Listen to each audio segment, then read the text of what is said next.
네, 우리 사회 구석구석까지 꼼꼼히 들여다보고 우리의 인권을 다시 세우고 바로 세우는 인권 새로 고침. 박래군 4.16재단 상임이사님과 함께합니다. 안녕하세요. 예, 안녕하세요. 네, 노란봉투법 매주 하고 있는 것 같습니다. 예, 예. 오늘은 또 얘기를 안 할 수가 없죠. 예, 예.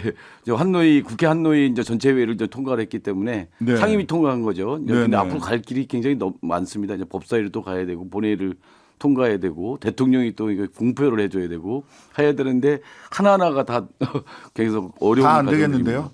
지금 말씀 들어보니까 예, 예. 오늘, 법사위에서 예, 일단 법사위로 넘어가는 거죠 지금. 예, 법사위로 넘어가서 논의가 안 되면 이제 오늘부터 60일 사이에 이제 아무런 심의가 안 된다 그러면 다시 한노위가 가져가서 이른바 이제 패스트트랙을 거는 거죠. 이제 뭐 그렇게 패스트트랙은 아니고 이제 3분의 2. 그렇죠. 예. 5분의 3입니다. 네, 5분의 3으로 예. 해서 환노위에서 결정을 하면 본회의로 넘어가는 거죠. 직상정이 예. 되는 겁니다. 예, 직상정이 되는 거고 지금 환노위는 5분의 3 노란봉투법 이번 안에 합의하는 찬성하는 분들이 5분의 3이 되죠. 그렇죠. 민주당하고 정의당 이은주 의원까지 하면은 16명 중에 10명이 되니까 네. 그 5분의 3은 됩니다. 딱 돼서 네. 그러면 이제 2달 동안 법사위에서 그냥 김도호 법사위원장이 이 법안을 묵혀놓고 있으면 네. 그러면 다시 환노위로 넘어오고 환노위에서 5분의 3 가결해서 국회로 간다. 네, 본회의로 가는 거죠. 본회의로 가는 거죠. 참 본회의로 국회랍니다. 가면 또 이제 거기 그 부의할 때 예. 무기명 투표를 또 하게 됩니다. 한 달 동안을 시간을 두고 원내대표들끼리 이제 부의할 건지 말 건지 결정하라. 맞습니다. 근데 맞습니다. 이제 안 될 거 아닙니까? 국민의힘은 전 그거에도 반대하고 있으니까. 네. 그러면 한 달 뒤에 이거를 본회의에 부의할 거냐 말 거냐 해서 무기명 투표를 하게 되거든요. 네. 그때 과반수 또 넘어가야 됩니다. 네.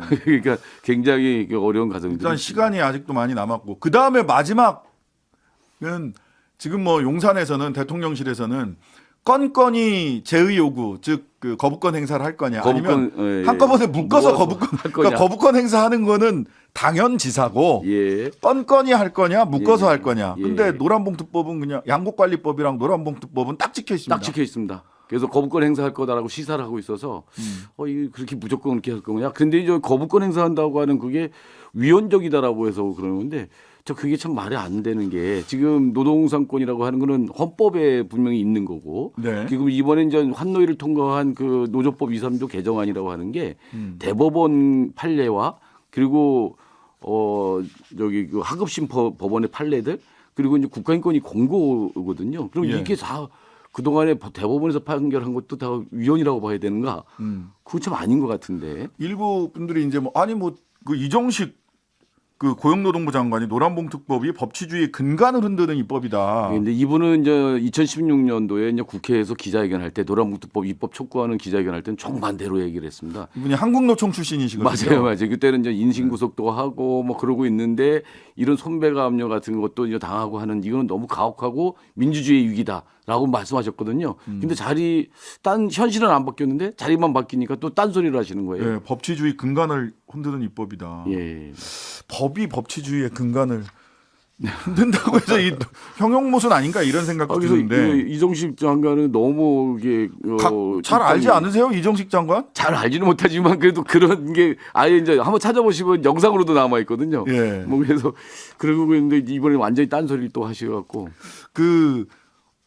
조금 아까 말씀하신 대로 이 뭐 대법원 판결이나 인권위원회 권고라든지 이런 게 다 있다. 그것을 법으로 만들었을 뿐이다라는 정도 말씀 주셨는데 이게 그럼 법원에서 하면 되지. 거짓말하는 거 아니야. 이렇게 생각하시는 분들 계실 텐데요. 현대자동차 하청 노동자들이 근로자 지위 확인 소송, 즉 현대자동차의 고용 관계에 있다. 내 사장이 진짜 사장이 현대자동차 사장이다라는 걸 인정받는데 10년 걸렸어요. 그렇죠. 법원에서 인정받는데 그래도 그 복직을 잘 안 시키거든요. 즉 근로자 지위 확인 소송 내 진짜 사장이 누군가를 법으로 확인하는데 5년에서 10년씩 걸려요. 이거 하지 말자는 겁니다. 사실 그러니까 임금이라든지 근로조건이라든지 이런 것들을 실제로 교섭할 수 있는 그 실질적인 지배력을 가지고 있는 자 이거를 저 대법원 판례에서 얘기를 했었던 거고 이번에도 그대로 들어간 거거든요. 네. 도리어 이제 대법원 판례나 이런 데서는 등자가 들어갔었는데 근로조건 등이었는데 등자가 빠졌어요. 오히려 예. 그 범위가 더 좁아진 거죠. 대법원 판례보다도 엄격해졌어요. 예, 엄격해진 거죠.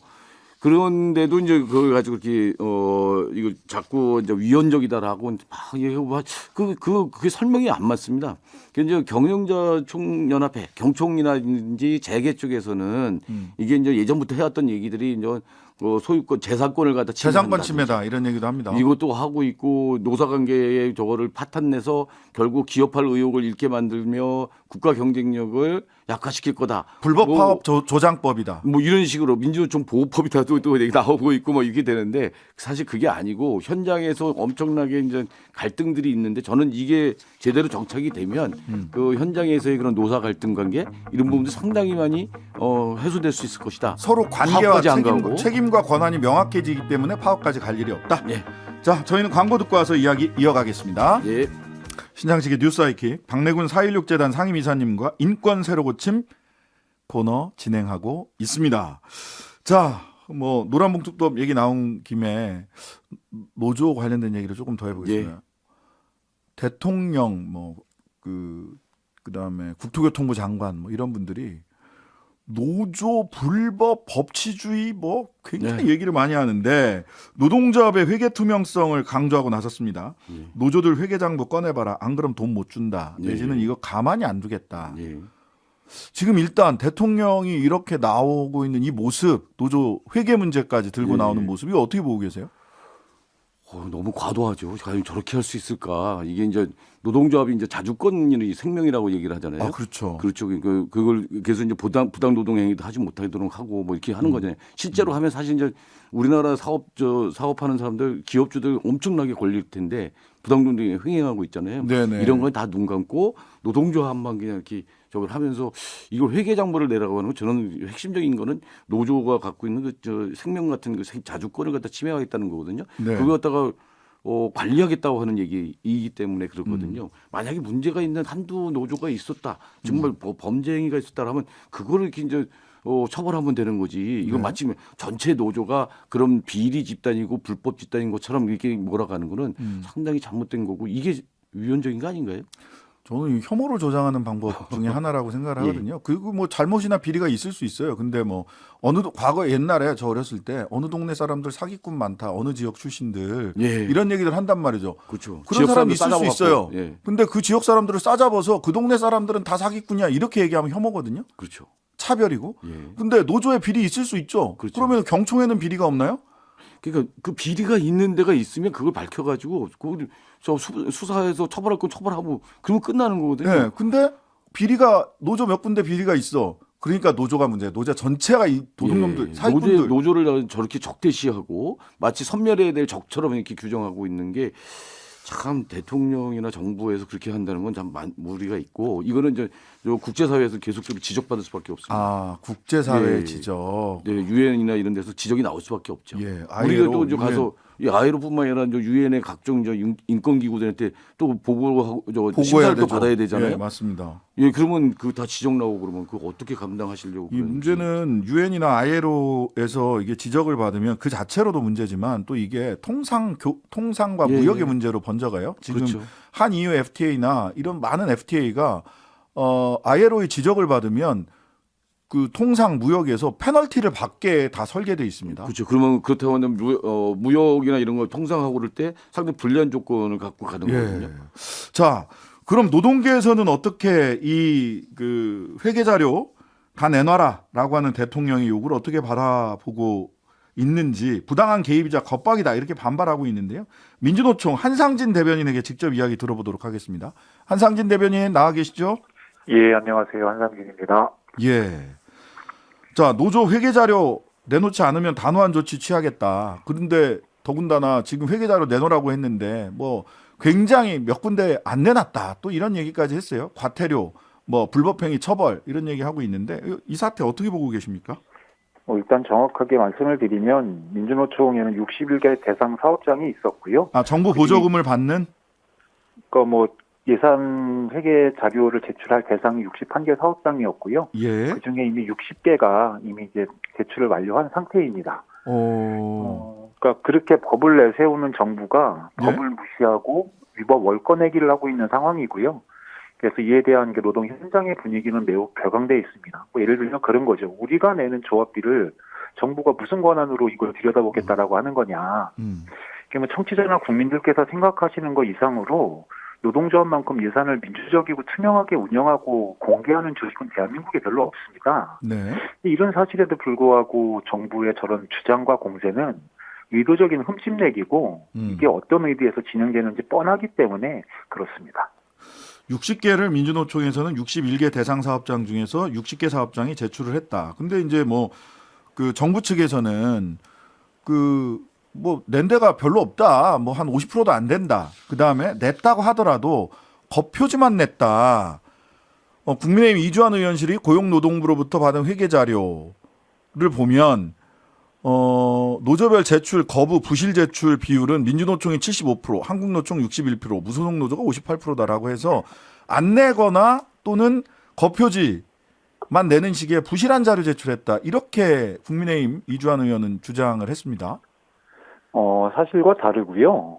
뭐냐면 저희는 현행 노조법에 근거해서 노조법이 정하고 있는 부분에 충실하게 저희는 자료 제출을 했고요. 네. 다만 그것을 고용노동부에서는 아까 말씀드렸던 대로 위법하고 남용하는 그 차원에서 요구하는 것들에 대해서 저희가 제출하지 않은 거 그것을 갖다가 일부 미제출로 이렇게 파악을 하고 있는 상황이고요. 하지만 저희는 법대로 다 이렇게 제출을 완료했습니다. 자, 노조법대로 제출했다. 노조법에는 회계 규정, 회계 관련 규정 어떻게 규정돼 있나요? 노조법은 이게 노동조합이 작성하는 규역에 따라서 조합비 혹은 뭐 기타 회계에 관한 사항을 규정하도록 하고 있고요. 네. 총회나 대의원대회에서 예산이나 결산 의결하게 하고 있고 예산 집행 사항을 1년에 2차례 회계감사 받도록 하고 있고 회계감사 결과를 총회 등에 이제 보고하도록 하고 있습니다. 네. 그리고 재정 관련 서류는 3년 동안 보관하게 하고 있고요. 네. 이런 집행 중인 서류, 즉 빚이나 보존한 자료 이것들에 대해서 조합원들이 보고자 하면 열람할 수 있게 하고 있거든요.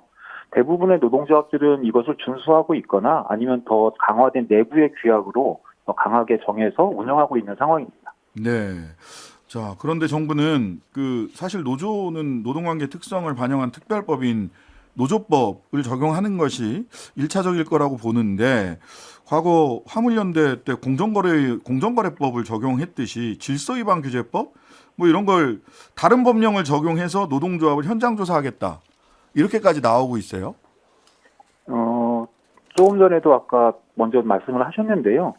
국제노동기준은 자주적으로 운영하는 노동조합에 대해서 행정기관의 개입을 제한하도록 정하고 있습니다. 우리가 비준한 ILO 핵심협 약 87호가 이제 그 조항인데요. 과거 우리나라 노조법은 심지어는 정부가 노동조합을 해산할 수 있을 정도까지의 권한이 있었거든요. 네. 근데 이런 것들은 노동조합의 자주성을 심각하게 훼손한다. 그런 취지로 1997년도에 법이 개정이 되면서 정부의 조사권이 없어졌어요. 그러니까 노조법에 정부 조사권이 없으니까 네. 과태료 분해 등에 대한 뭐 질서 위반 행위 규제법. 예, 그거를 근거로 현장 조사하겠다라고 하는 건데요. 이거는 노조법의 취지를 훼손하는 행위입니다. 네. 그렇죠. 이제 과태료 부과하고 하는 거와 관련된 법인데 질서 위반 행위 규제법 이거를 적용을 하겠다. 좀 하여튼간에 신박합니다. 네, 법률가로서 보기에는 굉장히 신박한 법 적용이다. 그죠? 예. 변호사님 보시기에도 말이 안 되죠. 뭐 진행자로서 신박하다 정도로. 예. 자, 정부 지원금 끊겠다. 그다음에 세액공제 이거 조합비 세액공제 하는 거 이거 사실 현장 조합원 입장에서는 이거 월급쟁이가 이거 당연히 좋은 조건 내지는 당연히 누려왔던 권리인데 세액공제 혜택 박탈한다. 뭐 이렇게까지 얘기를 해요. 돈줄을 뭐 한번 쥐고 흔들어 보겠다 이런 것처럼 보이는데 왜 이렇게까지 할까요? 일단 먼저 말씀드릴 거는 오늘 그 민주당 우현식 의원실에서 질의를 했어요. 국회 입법조사처에. 네. 그 입법조사처에서 이제 답변이 나오기를 네. 현행 노조법상 노동조합의 주장이 옳다라고 하는 해석을 내놨습니다. 네. 그 후에 이제 윤석열 대통령이 오늘 시행령 얘기를 꺼냈거든요. 그렇죠. 시행령으로 그러니까 이제 하겠다 그래요. 예. 네, 그러니까 회계 문제와 관련된 공방에서 노동조합의 주장이 옳았다라고 하는 것을 인정하는 것하고 다름없습니다. 네. 정부는 마치 노동조합이 세금을 받아가지고 마음대로 쓰고 있다고 주장하는데 네네. 이는 사실이 좀 다르죠. 조금 더 자세하게 말씀드리면 네. 정부가 얘기하는 거는 저희 일반 회계와 보조금 지원금인데 네. 그 회계 부분은 그렇게 아까 말씀드린 대로 정리가 된 거고요. 네. 보조금 같은 경우도 이제 정부의 목적 사업을 민간이 참여하는 거거든요. 네. 그렇기 때문에 정부의 지원금도 이 정보 정책을 확대하기 위해서 뭐 전문성 있는 유관 법인의 활동을 재정적으로 지원하는 겁니다. 네. 그렇기 때문에 이것을 공모하고 심사하고 집행하고 결산하고 하는 것들은 이미 정부나 지자체에서 건건히 다 보고 있는 상황이거든요. 네. 그렇기 때문에 이것이 마치 국민의 세금을 받아서 마음대로 쓰고 부대덕하게 쓴다라고 네. 하는 것은 논리적으로 맞지 않고요. 네. 이런 일이 만약에 벌어졌다면 그거는 정부 행정기관과 지자체가 역할을 방기한 겁니다. 그렇기 때문에 이런 데다 대고 나서 거기다가 뭐 세제 혜택 박탈하고 뭐 보조금 뭐 없앤다. 이거는 말 그대로 이야기를 하면 돈줄 쥐고 흔드는 건데 네. 표현이 좀 그렇긴 하지만 동네 양아치들도 이렇게는 안 합니다. 아니 민주노총이 정부 지원금 많이 받습니까? 어떤 뭐 명목으로 일단 받고 있는 거죠? 그러니까 민주노총이라고 하면 이렇게 국민들께서 쉽게 생각하실 때는 뭐 저희 민주노총 정동에 있는 민주노총 총연맹을 보실 텐데요. 네. 민주노총은 정부 저희 들어와 있는 입주 건물에 있는 임대 보증금 30억 외에는 네. 절대 뭐 운영에 대한 이런 부분들은 지원받고 있지 않고요. 예. 그건 이미 정부도 알고 있는 겁니다. 예. 그렇게 하고 난 다음에 이제 지역본부나 아까 얘기했었던 가맹 산별 노조들은 네. 정부의 위탁 사업 위탁 여기에 사업. 참여하는 데들이 있어요. 근데 이것은 일반 회계와는 구분이 되는 겁니다.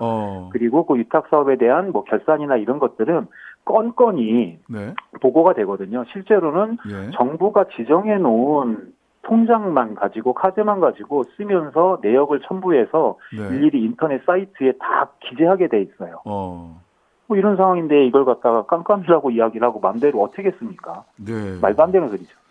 그러니까 그럼 마지막 질문.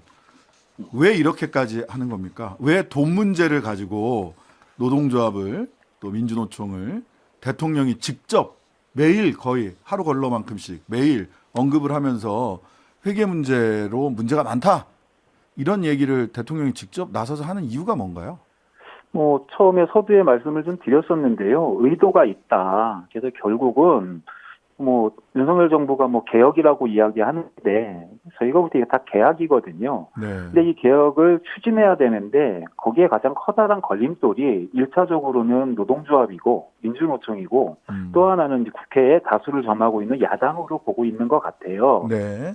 그러다 보니 노동조합을 흠집내고 그래서 내부 안에 분열도 좀 일으키고 뭐 국민들과의 거리도 좀 넓혀내고 네. 하면서 하면서 정부가 추진하려고 하는 정책들을 밀고 가고 싶어 한다. 근데 문제는 지금 나오는 뭐 노동시간 유연화라든가 임금체계 개편이라든가 지금 나오는 회계 문제라든가 이거 다 법 개정 사안이거든요. 네. 근데 현재 지형상 이게 가능하지 않는 것이고 정부도 이거 알고 있어요. 네. 그렇기 때문에 이렇게 내년 총선 그리고 그 이후에 일정까지 감안해서 자 이렇게 우리가 미래로 가기 위해서 개혁해야 되는데 노동조합과 거대 야당이 발목 잡고 있다.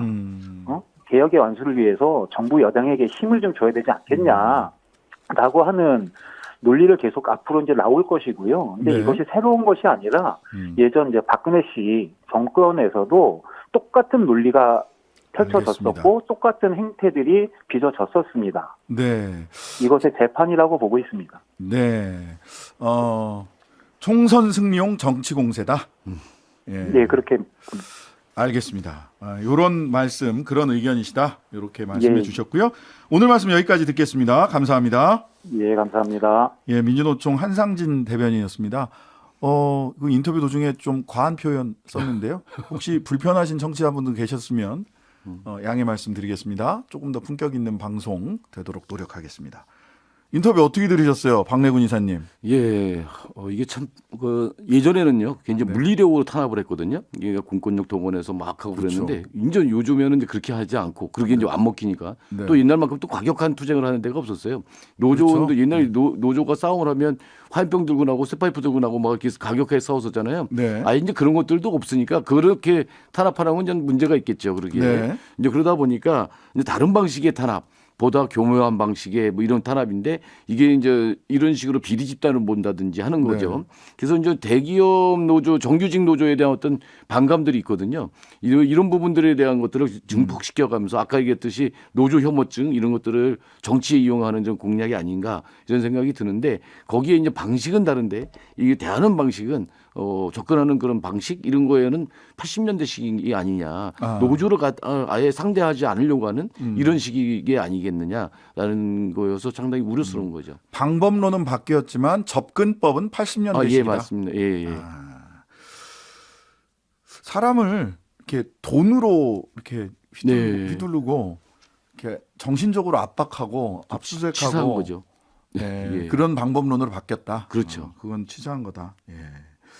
그런데 이제 우리가 이게 예, 노동권에 예, 대해서 이게 언제까지 이렇게 자꾸 이렇게 이제 억압하고 그걸 정권이 나서서 탄압하는 방식으로 할 것인지 네. 우리가 이제 경제 선진국이라고 말은 하고 있는데 네. 노동 쪽은 너무 후졌어요. 근데 노동 쪽이 후진 이유는 이게 이제 헌법에 있는 그 노동상권이나 이런 것들도 보장하지 않기 때문에 그러거든요. 네. 현장에 너무 호도하고 있는 거죠. 네. 현장에서는 진짜 부당 노동 행위가 엄청나게 일어나고 있고 그러니까 사측의 부당한 노동행위. 예. 그렇죠. 예. 그 사측응에 다 봐줘요.